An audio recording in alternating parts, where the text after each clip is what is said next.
Maura masih berdiri di ambang pintu, tatapannya lurus ke arah Rosa. Seketika, wanita itu teringat akan kekejaman yang pernah Rosa lakukan padanya.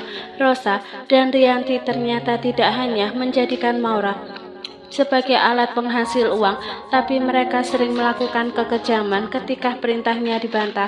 Seketika tangan Maura tiba-tiba gemetar, bahkan tanpa sadar ia melepas nampan yang ada di tangannya itu. 3 cangkir kopi jatuh. Hal tersebut membuat William panik dan bergegas bangkit lalu menghampirinya.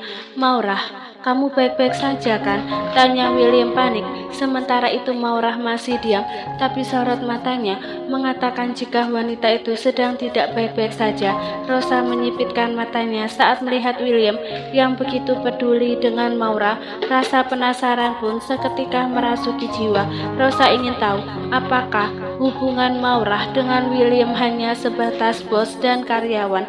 Jika dilihat William seperti menyimpan rasa peduli yang begitu dalam terhadap Maura. "Maaf Tuan, saya tidak sengaja, kepala saya sedikit pusing." Maura menunduk. Ia tidak berani untuk menatap ke arah Rosa. Maura juga masih bingung kenapa Rosa ada di ruangan bosnya itu dan apa hubungan mereka. "Saya sudah bilang kan, kamu jangan kerja dulu, sekarang kamu pulang saja dan istirahat di rumah," ujar William. Ia tidak ingin jika Maura semakin sakit gara-gara dipaksa untuk tetap bekerja. "Tapi Tuhan," Maura merasa tidak enak jika harus pulang. Baru saja ia berangkat bekerja. "Tidak ada tapi-tapian, sekarang kamu siap-siap untuk pulang saja, dan ini akan dibereskan sama yang lain," titah William yang tidak bisa dibantah lagi. Mau tidak mau Maura pamit dan beranjak meninggalkan ruangan bosnya. Setelah itu William memanggil salah satu OB untuk membereskan pecahan cangkir tersebut, lalu memintanya untuk membuat ulang kopi dan diantarkan ke ruangannya. William sadar jika yang ia lakukan untuk Maura terkesan berlebihan. Entah kenapa William selalu merasa khawatir jika melihat Maura terluka. "Oke, baru ya? Soalnya baru lihat juga," tanya Andreas. Laki-laki itu merasa ada yang tidak beres dengan William melihat sikapnya yang begitu perhatian hanya dengan seorang OG. "Iya, baru hari ini bekerja," jawab William seraya menjatuhkan bobotnya di sofa. Permisi ke toilet sebentar ya," ucap Rosa tiba-tiba. "Iya," Andreas mengangguk, sedangkan William terlihat sibuk dengan ponselnya. Setelah itu Rosa gegas bangkit dan keluar dari ruangan tersebut. Kini hanya ada William dan Andreas.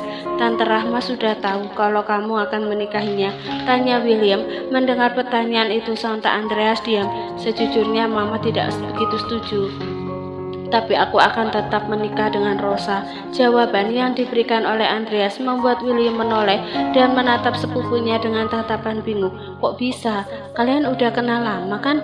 William kembali mengajukan pertanyaan. "Belum, baru 4 bulanan. Hanya saja aku merasa cocok. Itu sebabnya aku memutuskan untuk menikahinya," Andreas menjelaskan. Mendengar itu William hanya manggut-manggut. "Mudah-mudahan Rosa itu pilihan yang tepat ya," William berujar. Sementara Andreas hanya mengangguk. Sementara itu Rosa yang pamitnya untuk pergi ke toilet. Nyatanya wanita itu ke pantry menemui Maura. Entah kebetulan atau apa, keadaan pantry sedang sepi. Melihat itu Rosa langsung menarik rambut Maura dan membawanya menjauh dari tempat tersebut. "Aduh, lepas!" Maura mengadu kesakitan. "Sudah merasa hebat, bisa bekerja di kantor. Ibu nyariin kamu, tapi tidak taunya malah sembunyi di sini," ujar Rosa yang semakin kuat menarik rambut Maura. "Aku ingin bebas dari kalian.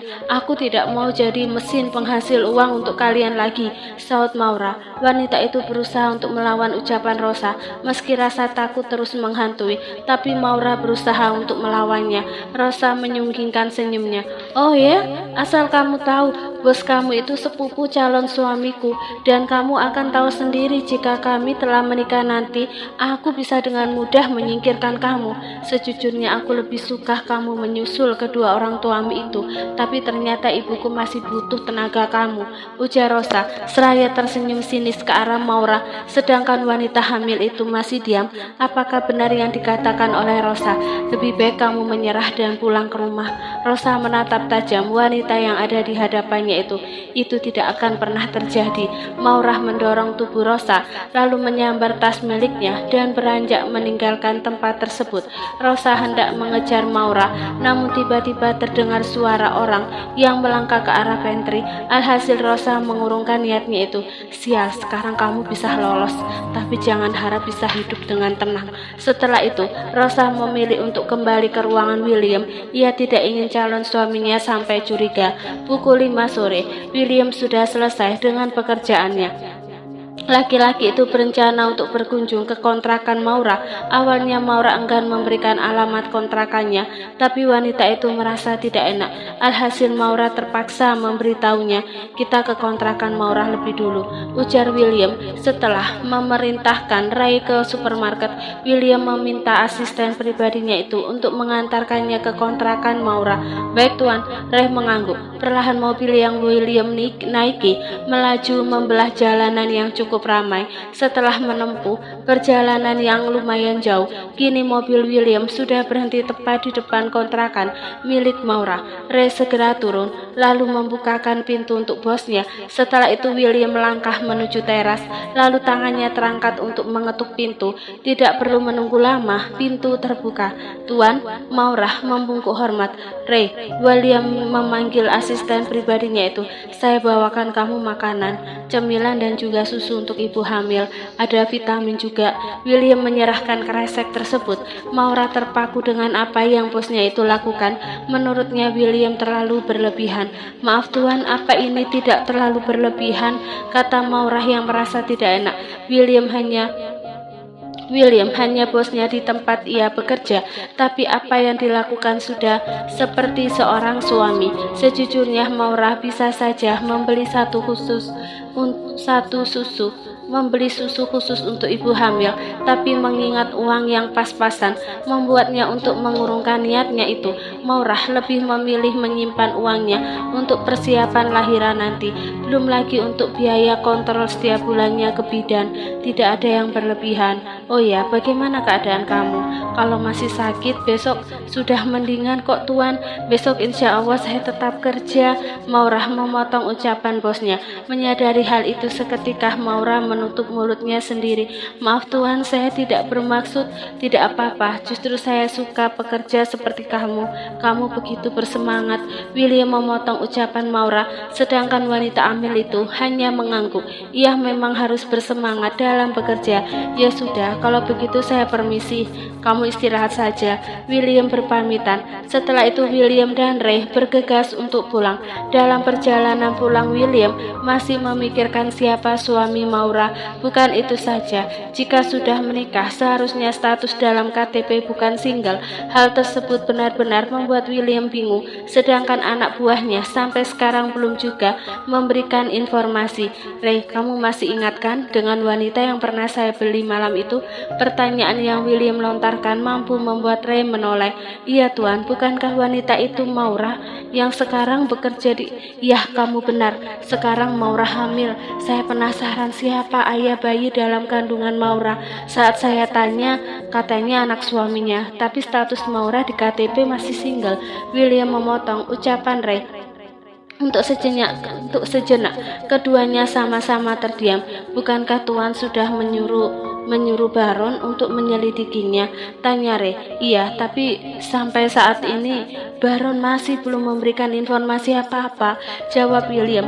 Rasanya ia tidak sabar ingin mengetahui siapa suami Maura dan apakah benar wanita itu telah menikah. Ray hanya mengangguk, lalu memilih fokus untuk menyetir, sedangkan William memilih sibuk dengan benda pipih miliknya itu. Saat ini William memutuskan untuk bertukar pesan dengan sang istri yang berada di Bandung. Jujur, William cukup kesepian saat istrinya tidak ada di rumah. Sementara itu di lain tempat saat ini, Rosa dan Rianti tengah duduk di santai. santai, Rosa sedang menceritakan pertemuannya dengan keluarga calon suaminya.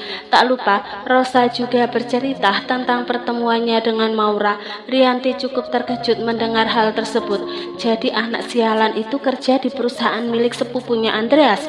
Tanya Rianti untuk memastikan. Rasanya ia tidak percaya jika Maura bisa bekerja di perusahaan besar, ya walaupun hanya sebagai OG. Iya Bu, dan asal ibu tahu ternyata sepupu Andreas tampan juga, tapi sayang sudah menikah. Dan kalau dilihat-lihat sepupu Andreas jauh lebih kaya, ujar Rosa. Ya, wanita yang tidak ingin hidup susah itu sebabnya Rosa selalu mencari target yang tidak main-main. Kalau dia lebih kaya, kamu harus mendapatkannya dong, agar hidup kita terjamin nantinya, kata Rianti. Wanita itu juga ingin hidup anaknya dan dirinya terjamin, tapi dia sudah punya istri Bu, Rosa memberitahu. Mendengar itu Rianti justru tersenyum, dan hal tersebut membuat Rosa merasa heran. Sudah punya istri itu bukan masalah, kamu bisa menyingkirkan istrinya, tapi sebelum itu kamu harus menyelidikinya terlebih dahulu, ujar Rianti. Apapun akan dilakukan asalkan keinginannya terwujud. Ibu benar, bukankah suami orang itu lebih menggoda dan lebih menantang, saut Rosa dengan tersenyum. Rasanya ia tidak sabar ingin mendapatkan William. Tak peduli jika laki-laki itu sudah mempunyai istri. Hari telah berganti. Malam minggu ini orang tua Andreas mengundang keluarga besarnya untuk makan malam bersama. Tentunya hal itu ada kaitannya dengan rencana Andreas yang akan menikah dengan Rosa. Sejujurnya Rahma tidak begitu setuju putranya menikah dengan Rosa, tapi Rahma tidak bisa berbuat apa-apa. Malam ini William akan datang bersama dengan istrinya. Beruntung Valerie sudah pulang. Dengan begitu ia bisa ikut makan malam bersama keluarga besar suaminya. Sepasang suami istri itu kini sudah siap untuk berangkat ke rumah Andreas. Makan malam kali ini akan diadakan di sana. Sayang, sudah siap belum? Tanya William setelah merapikan rambutnya. Sudah Mas. Valerie mengambil tas miliknya lalu melangkah mendekati suaminya. Kita berangkat sekarang. William menggandeng tangan istrinya dan membawanya keluar dari kamar. Setelah itu keduanya bergegas ke rumah Andreas. Sementara itu di lain tempat, Rosa dan kedua orang tuanya juga sudah siap. Dengan mengeluarkan modal yang tidak sedikit, Rosa berhasil merubah kedua orang tuanya seperti konglomerat. Rosa tidak ingin dipandang sebelah mata oleh keluarga Andreas. Itu sebabnya ia melakukan hal tersebut. Kita berangkat sekarang, tanya Rianti. Wanita itu sudah tidak sabar ingin segera sampai di rumah calon besannya. Iya Bu, kita berangkat sekarang. Ayah sama ibu tidak lupakan dengan sandiwara kita nanti. Rosa kembali mengingatkan ia tidak ingin orang tuanya mempermalukan mereka di depan keluarga besar Andreas. Kamu tidak perlu khawatir, ibu sudah paham kok, kata Rianti. Ayah juga sudah paham kok, Handoko menimpali. Ya sudah, kita berangkat sekarang. Rosa melangkah lebih dulu dengan diikuti oleh kedua orang tuanya. Mobil yang telah Rosa sewa beserta sopir sudah menunggu di depan rumah. Setelah itu mereka segera masuk ke dalam mobil. Setelah menempuh perjalanan yang lumayan jauh, kini mereka sampai di kediaman keluarga Andreas. Saat keluar dari mobil, Andreas telah menunggu di teras. Betapa bahagia Rosa dan kedua orang tuanya karena kedatangannya disambut hangat oleh Andreas. Om, Tante, Rosa, ayo masuk. Andreas mencium punggung tangan kedua orang tua Rosa. Setelah itu Andreas mengajak mereka untuk masuk ke dalam.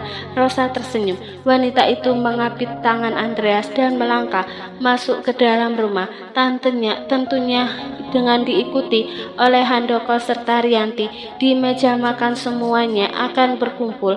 William dan Valerie juga sudah ada di sana. Jujur Rosa merasa gugup berhadapan dengan keluarga besar calon suaminya itu. Jeng Rianti, ayo duduk. Rahma bangkit dan menyambut kedatangan calon besannya itu. Terima kasih Jeng. Rianti menarik kursi untuk duduk. Begitu juga dengan Handoko. Sementara Rosa duduk bersebelahan dengan Andreas. Jujur, Rosa benar-benar terpesona dengan ketampanan William. Sesekali Rosa melirik ke arah William. "Mama kamu mana?" tanya Rahma, karena sampai sekarang Soraya belum juga sampai. "Katanya masih di jalan tante, mungkin sebentar lagi sampai," jawab William, sedangkan Rahma hanya mengangguk. Selang beberapa menit yang ditunggu akhirnya datang. Soraya langsung disambut oleh Rama. Setelah itu mereka duduk di kursi masing-masing. Semua keluarga sudah berkumpul dan sebelum acara makan malam dimulai, Pram akan memperkenalkan calon besannya kepada keluarga besarnya itu. "Baik, sebelum acara makan malam dimulai, saya akan memperkenalkan calon besan saya kepada kalian semua," ucap Pram ayah Andreas. Wanita cantik yang duduk di sebelah Andreas adalah Rosa, calon istri Andreas. Pram menunjuk ke arah Rosa. Wanita itu bangkit dan tersenyum, lalu memberikan hormat untuk anggota keluarga yang lain. Lalu sepasang suami istri yang duduk di sebelah Andreas adalah orang tua Rosa, Ibu Rianti dan Pak Handoko. Kini Pram menunjuk ke arah calon besannya. Sepasang suami istri itu bangkit dan memberikan hormat seperti yang dilakukan Rosa. Sementara itu Soraya seketik termangu saat mendengar nama Handoko disebut. Sedetik kemudian Soraya menatap laki-laki yang duduk persis di sebelah Andreas. Wanita itu menajamkan penglihatannya dan ternyata matanya tidak salah. Tiba-tiba saja Soraya teringat akan kematian suaminya dulu yang direncanakan oleh supirnya sendiri. "Handoko?" Soraya berdesis. Matanya masih menatap ke arah Handoko dan tatapan mata itu semakin tajam. William yang melihat keanehan pada ibunya, seketika laki-laki itu menyentuh pundak wanita yang telah melahirkannya itu. Mama kenapa? Mama baik-baik saja kan?" kata William. Sontak Soraya tersentak kaget, lalu menoleh ke arah putranya. Untuk sesaat perhatian mereka tertuju pada Soraya.